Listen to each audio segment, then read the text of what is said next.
মাত্র 10 মিনিটে প্রাথমিক গণিতের সপ্তম অধ্যায় অর্থাৎ গড়ের সকল কনসেপ্ট যদি শেষ করা যায় তাহলে কেমন হয় বলো তো বাচ্চারা? ক্লাস 5 এর বাচ্চারা সালাম আলাইকুম।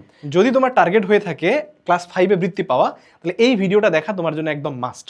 আজকের এই অংশটুকুতে আমি তোমাদেরকে তোমাদের সপ্তম অধ্যায় অর্থাৎ গড়ের একদম বেসিক কনসেপ্ট থেকে শুরু করে তোমাদের অ্যাডভান্স পর্যন্ত মানে 10 মিনিটের মধ্যে ইনশাল্লাহ ক্লিয়ার করে দিব। অর্থাৎ এই 10 মিনিট যদি তুমি আমার ক্লাসটা ঠিক মতো করো তাহলে তোমার গড় নিয়ে ইনশাল্লাহর কোনো প্রকার কোশ্চেন থাকবে না, কোনো কনফিউশন থাকবে না। আসো তাহলে আমরা সবার আগে একটু জানবো যে গড়ের বেসিক কনসেপ্টটা কি বা গড় জিনিসটা দিয়ে আসলে কি বোঝায়। দেখো প্রথম কথা তোমাকে আগে একটু জানতে হবে যে গড় বলতে কি বোঝায়। দেখো গড় কথাটার মানে হলো কতগুলো উপাত্ত, ধরো অনেকগুলো উপাত্ত তোমার দেওয়া আছে, কি থাকতে পারে? ধরো তোমরা ছোটবেলায় অনেকে মার্বেল খেলছো তাই না, যারা গ্রামে থাকো তোমরা, হ্যাঁ মার্বেল খেলছো। মার্বেলের শেপ কেমন হয় বলো তো? একটু গোলাকৃতির এরকম টাইপের হয় তাই না, অনেক রঙের কিন্তু মার্বেল হয়। যারা তোমরা গ্রামে খেলাধুলা করছো তারা তোমরা এগুলো জানো। হ্যাঁ তো ধরো তোমার কাছে অনেকগুলো মার্বেল আছে, ওকে, তোমার আরেকটা বন্ধুর কাছে অনেকগুলো মার্বেল আছে, তাহলে তোমাদের দুইজনের কাছে মার্বেল আছে, বাট তোমার কাছে আছে ধরো 50টা, তোমার বন্ধুর কাছে মার্বেল আছে কয়টা বলো তো? 60টা। কয়টা?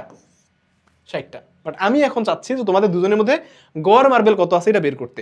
তাহলে এই গড়ের ব্যাপারটা হচ্ছে যে ধরো এইখানে 50টা তোমার কাছে আছে মার্বেল এবং এই 60 মার্বেল আছে তোমার বন্ধুর কাছে। তাহলে এই যে দেখো যে মার্বেলের কথা বলছি না, এইগুলাকে তুমি কি হিসেবে চিন্তা করবা বলো তো? এগুলাকে তুমি উপাত্ত, এগুলাকে তুমি কি হিসেবে চিন্তা করবা? এগুলাকে তুমি উপাত্ত হিসেবে চিন্তা করবা বা ডেটা হিসেবে চিন্তা করবা। তাহলে সেই ক্ষেত্রে গড়ের কনসেপ্টটা হচ্ছে যে যতগুলো উপাত্ত থাকবে, হ্যাঁ তুমি কি করবা বলো তো? উপাত্তগুলোর এখানে যোগফল বের করবা। উপাত্তগুলোর যোগফল থাকবে উপরে এবং উপাত্তগুলোর যোগফলকে তোমাকে কি করতে হবে? ভাগ করতে হবে উপাত্তের মোট সংখ্যা দিয়ে। কি দিয়ে? উপাত্তের মোট সংখ্যা দিয়ে। ব্যাপারটা কি স্যার বুঝলাম না। আচ্ছা, উপাত্তের মোট সংখ্যা দিয়ে কি করবো? আমরা ভাগ করব। হ্যাঁ আসো ব্যাপারটা একটু বলি।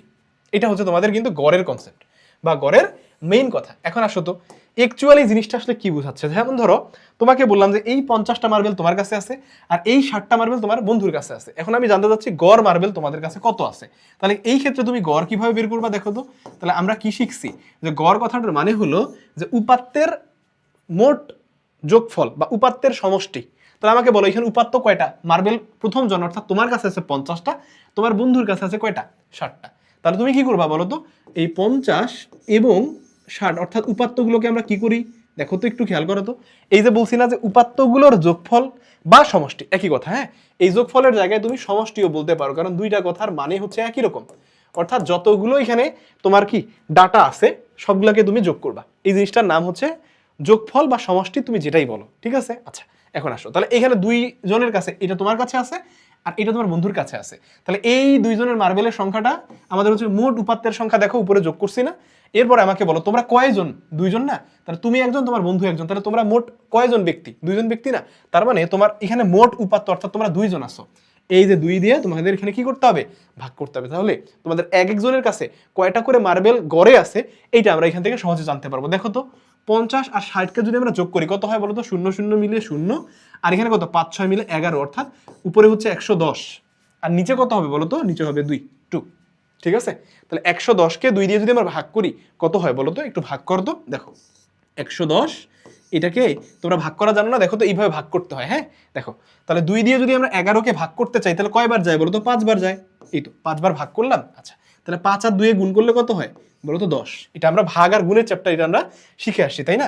আচ্ছা এরপরে দেখো এখান থেকে কি করতে হয়? বিয়োগ করতে হয় তাই না? দেখো নিচে হচ্ছে 0 উপরে 1, তাহলে কত হাতে থাকে? 1।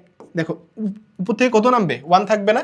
আর দেখো 1 আর 1 কে বিয়োগ করলে কিন্তু 0 হয়ে যায়, এই জন্য এখানে 1 আসে। এরপরে দেখো 1 কে তো দেখো এই 1 কে তো 2 দিয়ে ভাগ করা যায় না, এই জন্য কি করতে হবে বলো তো? পরের এই 0টা এখানে নামাতে হবে তাই না? এটা তোমরা জানো।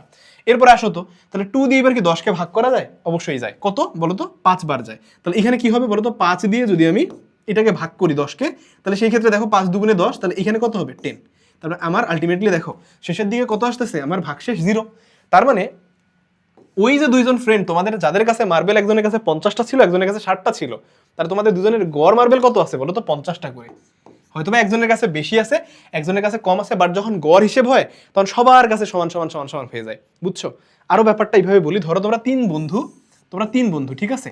তো ঈদের মধ্যে তোমাদের সবাইকে কি দেয় বলো তো? সালামি দেয় তাই না? কি দেয়? সালামি দেয়। হ্যাঁ তো সালামি কিসে নিবা? ডলারে নিবা নাকি টাকায় নিবা বলো তো? অবশ্যই আমাদের দেশে টাকায় দেয়, কেউ তো ডলার দেয় না, তাই না? আচ্ছা ধরো আমরা সালামিটা টাকায় নেই, আমরা তো ডলারে নেই না, তাই না? ধরো তোমাদের 3 জন বন্ধুর কাছে বিভিন্ন রকমের অ্যামাউন্টের তোমরা সালামি পাইলা। এরপরে তোমরা 3 জন মিলে কি করছো? তোমরা 3 জন মিলে নিয়ত করছো যে আমরা যেই সালামি ঈদের মধ্যে পাই না কেন, এই সালামিটাকে আমরা কি করব? আমরা 3 জন বন্টন করে নিব। কিভাবে বন্টন করে নিব? গড় একটা বের করব, গড় বের করে সেখান থেকে আমরা কি করব? আমাদের সালামিটাকে আমরা সমান ভাগে ভাগ করব। এখন ধরো এই যে প্রথম ব্যক্তি অর্থাৎ তুমি ধরো 10 টাকা পাইছো, এরপরে যে তোমার বন্ধু আরেকজন আছে সে কত পাইছে দেখো তো? সে পাইছে ধরো 20 টাকা। এরপরে তুমি কত পাইলা আমাকে বলো? ধরো এ পাইছে 10 টাকা, এ পাইছে 20 টাকা, ওকে। আর এই বন্ধু সে পাইছে আবার 30 টাকা, বুঝছো? এরকম ভাবে ধরো পাইছে তার 10 টাকা, 20 টাকা, 30 টাকা। এখন তোমরা চাচ্ছ যে এটার একটা গড় করে তোমরা সেই টাকাটা ভাগ করে নিবা। এতে করে কি হবে? 3 জনই তোমরা সমান সমান অ্যামাউন্টের টাকা পাবা। তাতে করে কি হইলো? কেউ আর মন খারাপ করলো না, তাই না? আচ্ছা, এই মন খারাপ যেন তোমরা না করো এই জন্য গড়ের কনসেপ্টটা আমরা এখানে শিখবো। তাহলে কি গড় ইকুয়াল কি বলো তো? গড় ইকুয়াল উপাত্ত যতগুলা থাকবে তাদের সবগুলোর মানকে আমরা যোগ করব। তাহলে আসো এখানে কত? 10 টাকা, তাহলে এখানে 10 টাকা, এরপরে এখানে কত বলো তো? এখানে হচ্ছে 20 টাকা, এরপরে কত বলো তো? এখানে হচ্ছে 30 টাকা, তাই না? এই তো, তাহলে 3টাকে আমরা কি করলাম? যোগ করলাম। যোগ করে এখানে কয়জন আছে মানে মোট উপাত্তের সংখ্যা, অর্থাৎ কয়টা উপাত্ত, এখানে 1টা 2টা 3টা উপাত্ত মানে কয়জনের কাছে টাকাটা আছে? 3 জন না? তাহলে এই 3 দিয়ে আমাকে ভাগ করতে হবে। তাহলে একটু খেয়াল করো তো, তাহলে আসো উপরে দেখি তো, 10 20 মিলে হচ্ছে কত? 30, 30 আর 30 মিলে কত? 60। তাহলে 60/3। তাহলে দেখো তো এই 3 দিয়ে আমরা কি করতে পারি? 6কে আমরা ডিরেক্টলি ভাগ করতে পারি 2, আর পিছনে একটা শূন্য থাকে না? তাহলে এখান থেকে উত্তর হবে কত? 20। অর্থাৎ একজন তোমরা কত করে পাবা? 20 টাকা। মজার ব্যাপার খেয়াল করছো? তোমার এই বন্ধু কিন্তু সে 30 টাকা তুলছিল, কিন্তু তার কিন্তু অ্যামাউন্ট সে এখন কিন্তু পাবে আসলে 20 টাকা। আবার খেয়াল করো তো, তুমি কিন্তু ঈদের সালামে পেয়েছো 10 টাকা, বাট তোমার অ্যামাউন্টটা কত হয়ে যাচ্ছে? তোমার অ্যামাউন্টটা কিন্তু 10 টাকা বাড়তেছে। আর মাঝখানে যে তোমার যে বন্ধুটা ছিল তার কিন্তু আসলে টাকার অ্যামাউন্ট কমেও নাই বাড়েও নাই। মানে বলতে পারো যে সব থেকে সুখী মানুষটা কিন্তু আসলে তুমি, আর এ তার থেকে একটু কম সুখী। কেন? কারণ তার কোনো টাকা কমেও নাই, তার বাড়েও নাই। আর তুমি কেন অনেক বেশি সুখী? কারণ তোমার টাকা তো বাড়ছে। ওকে, তাহলে আশা করি তোমাকে গড়ের যে কনসেপ্টটা সেটা আমি বুঝাইতে পারছি। এবার আসো তো, তোমার বইয়ের মধ্যে তুমি দেখবা যে তোমার যে মানে অনুশীলনীর যে একদম প্রথম পার্টটা, ওইখানে তুমি দেখবা যে নিজে চেষ্টা করার জন্য কিছু অংশ তোমার দেওয়া আছে। তার মধ্যে 1 নাম্বার প্রশ্নে এখানে বেশ কয়েকটা কোশ্চেনই ছিল, তার মধ্যে আমি একটা প্রশ্ন রাখছি। তোমাদের এই শূন্য স্থান পূরণ করা কিন্তু এরকম কোশ্চেন তোমাদের বৃত্তি পরীক্ষায় আসবে, এবং এগুলোতে কিন্তু ভালোভাবে না লিখতে পারলে বা সঠিক অ্যান্সার করতে না পারলে কি তুমি মার্ক পাবা? মার্ক কিন্তু পাবা না। তার মানে ভালোভাবে অ্যান্সার করতে হবে। আচ্ছা আসো তো একটু দেখো কি বলছে।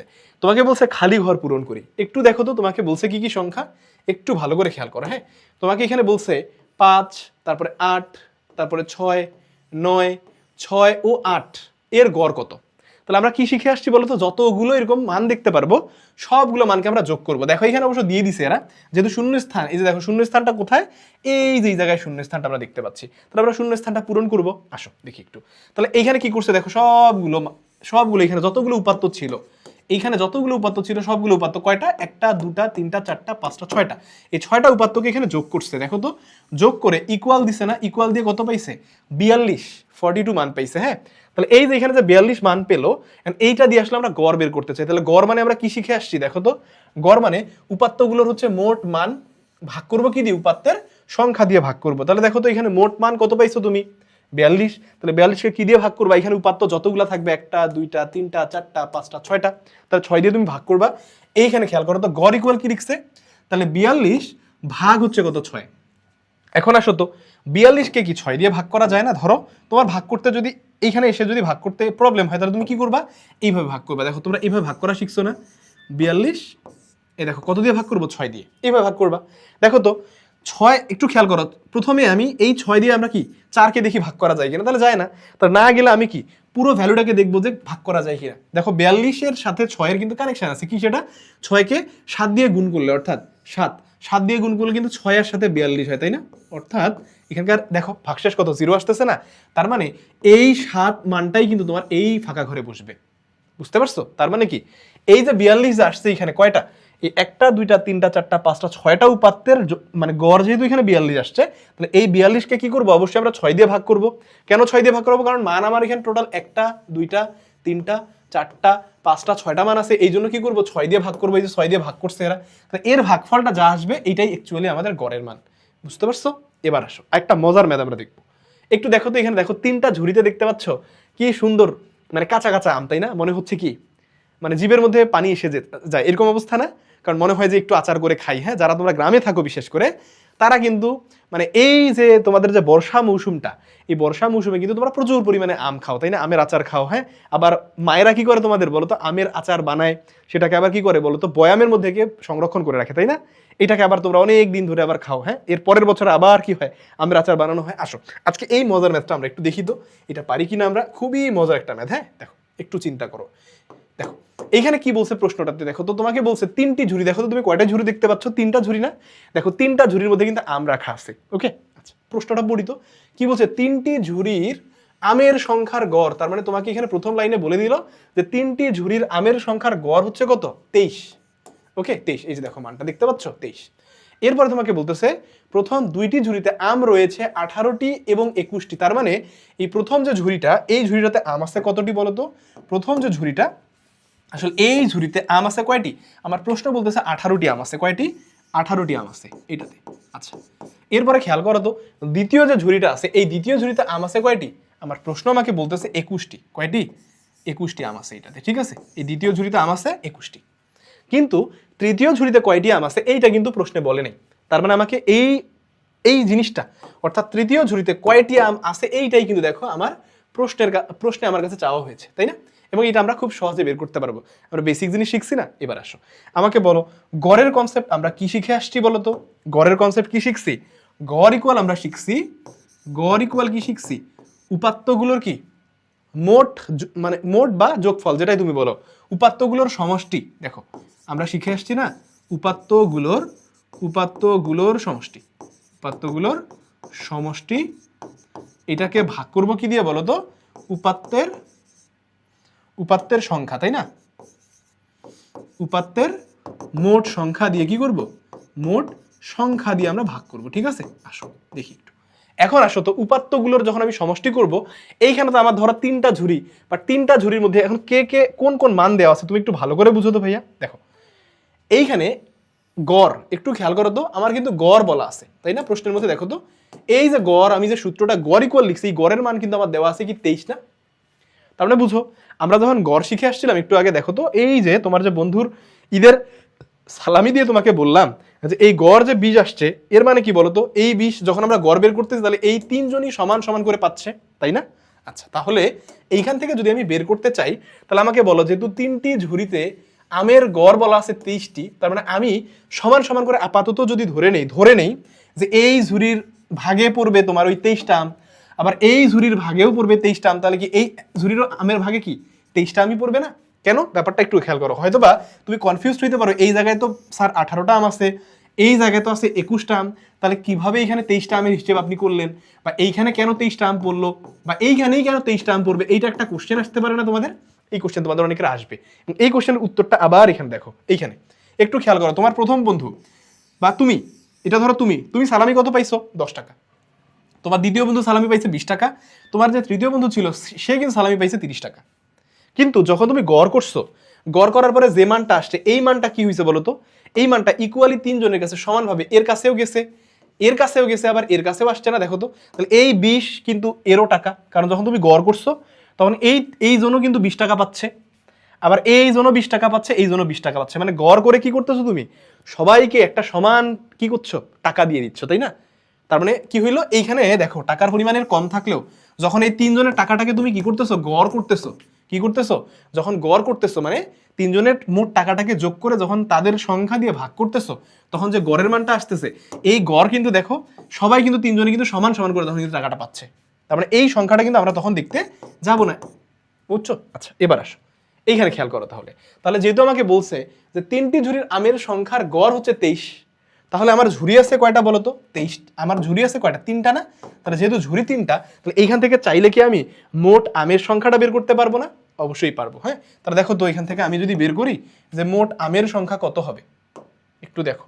আমরা যদি চাই এখান থেকে বের করি যে মোট আমের সংখ্যা কত, তাহলে কি করতে হবে? দেখো তাহলে মোট আম বা আমের সংখ্যা কত হবে বলো তো? তাহলে যেহেতু গড় হচ্ছে 23, গড় কত? 23 না? এই যে গড় 23, তাহলে টোটাল ঝুড়ি আছে কয়টা? একটা, দুইটা, তিনটা। তাহলে আমি কি করব? 23কে 3 দিয়ে গুণ করবো, তাহলে আমি মোট আমের সংখ্যাটা পাবো। তাহলে একটু খেয়াল করো, তাহলে 23কে 3 দিয়ে গুণ করলে 3 আর 3 গুণ করলে কত হয় বলো? 3 আর 3 গুণ করলে হয় 9। খেয়াল করো, 3 আর 3 গুণ করলে কত হয়? 9 হয়, তাই না? আচ্ছা, তাহলে 3 আর 3 এর গুণফল হবে 9। দেখো 9। এরপরে খেয়াল করো 3 এর সাথে আবার 2 কে গুণ করলে কত হবে? 6। তাহলে 69, অর্থাৎ 69টি আম এই 3টা ঝুড়িতেই থাকবে। এই 3টা ঝুড়িতে কি মোট আম থাকবে 69টি। তার মধ্যে থেকে গড় কত? আমার প্রশ্নের মধ্যে বলছে 23টি। এখন খেয়াল করো তো তুমি, তোমার কিন্তু প্রথম 2টা ঝুড়িতে কয়টা করে আম থাকবে? প্রথম 2টা ঝুড়ির মধ্যে একটাতে থাকবে 18টা, আরেকটাতে থাকবে 21টা, অর্থাৎ প্রথম 2টা ঝুড়ির আম দেয়া। আবার খেয়াল করো তো এই 69 কি 3টা ঝুড়িতে মোট আমের সংখ্যা। তাহলে খেয়াল করো এই প্রথম ঝুড়ি, তার সাথে দ্বিতীয় ঝুড়ি, তার সাথে তৃতীয় ঝুড়ি, এই 3টা ঝুড়ির আমের সংখ্যা কত আসলো আমাদের? এই যে দেখো তো 69 আসছে না? 69 আসছে, খেয়াল করো। তার মধ্যে থেকে এই তৃতীয় ঝুড়িতে আম কয়টা আছে এটা আমরা জানি না, এই সংখ্যাটা আমাদের দেওয়া নেই। তাহলে আমরা কি করব বলো তো?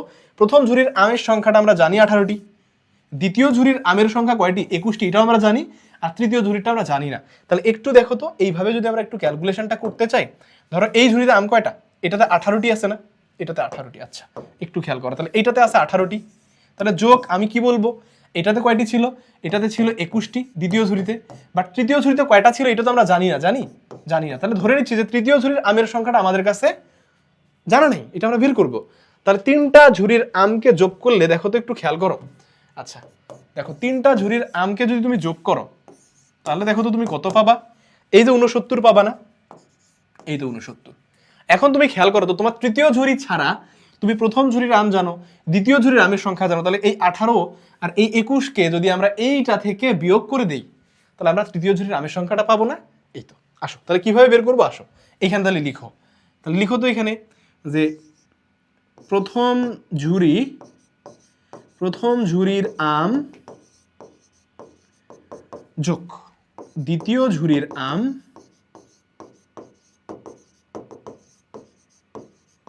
যোগ তৃতীয় ঝুড়ির আম। তাহলে এই 3টা ঝুড়ি, দেখো তৃতীয় মানে আমি বুঝাচ্ছি তৃতীয় ঝুড়ির আম, তা 3টা ঝুড়ির আম কত আমাদের পাইছি আমরা? 69।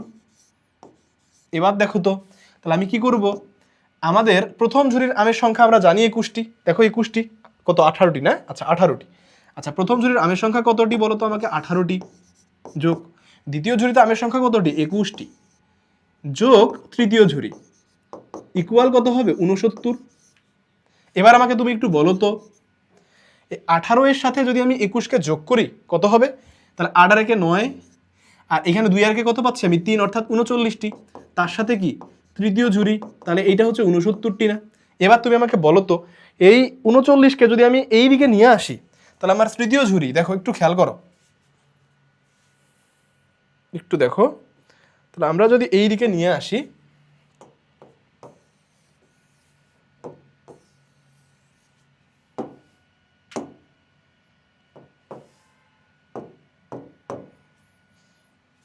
দেখো তো, এইখান থেকে এইদিকে একটু আমরা আসলাম, হ্যাঁ ক্যালকুলেশনটা এইদিকে করি, একটু খেয়াল করো তো এবার। তাহলে আমার এইখানে যেহেতু 39 হচ্ছে আমার 2টি ঝুড়ির মোট আম, আর এইদিকে যেহেতু আমার কি 3টি ঝুড়িরই মোট আম, তাহলে এইটাকে আমি এই দিকে যদি নিয়ে যাই তাহলে এইখানে কি যোগ অবস্থায় আছে না? তাহলে এইটা এইদিকে গেলে কি বিয়োগ হয়ে যাবে না? তাহলে দেখো তো, তাহলে তৃতীয় ঝুড়ির আমের সংখ্যা এবার আমরা বের করতে পারবো। তাহলে তৃতীয় ঝুড়ির আম কি হবে বলো তো? তাহলে তৃতীয় ঝুড়ির আম ইকুয়াল, তাহলে মোট আম কত? 69টি, মাইনাস দেখো বিয়োগ কত? ওই যে 2টি ঝুড়ির আমের সমষ্টি, সেটা কত? এই দেখো তো, 2টি ঝুড়ির মোট আম আমাদের এইটা না? 18 যোগ 21, সেখান থেকে কত পাইছি আমরা? 39 পাইছি না? তাহলে আমি কি করব? এটা থেকে 39কে আমি কি করব? বিয়োগ করে দিব। কি করব? 39কে বিয়োগ করে দিব। দেখো তো বিয়োগ করলে কত হয়? 9 9 মিলে গেলে 0, তাহলে 3 থেকে 6, আমি 6 থেকে যদি 3 বাদ দিই তাহলে কত হবে? 3। তাহলে আমার মোট আম এখানে কত থাকবে? 30টি। অর্থাৎ আমাদের যে তৃতীয় ঝুড়ি, এই তৃতীয় ঝুড়িতে আমের সংখ্যা কতটি আছে? মোট 30টি। এবং এই কোশ্চেনটা অনেক বেশি ইম্পর্টেন্ট, তুমি দেখবা যে এই কোশ্চেন তোমাদের কিন্তু বৃত্তি পরীক্ষায় চলে আসতে পারে। সো ভালো করে প্র্যাকটিস করতে হবে, তাই না? এবার তোমার কাজ হলো বাসায় খুব সুন্দর করে এইখানকার যে বাকি ম্যাথগুলো আছে এগুলো একটু প্র্যাকটিস করবা। তাহলে সবার জন্য শুভকামনা থাকলো। আল্লাহ হাফেজ।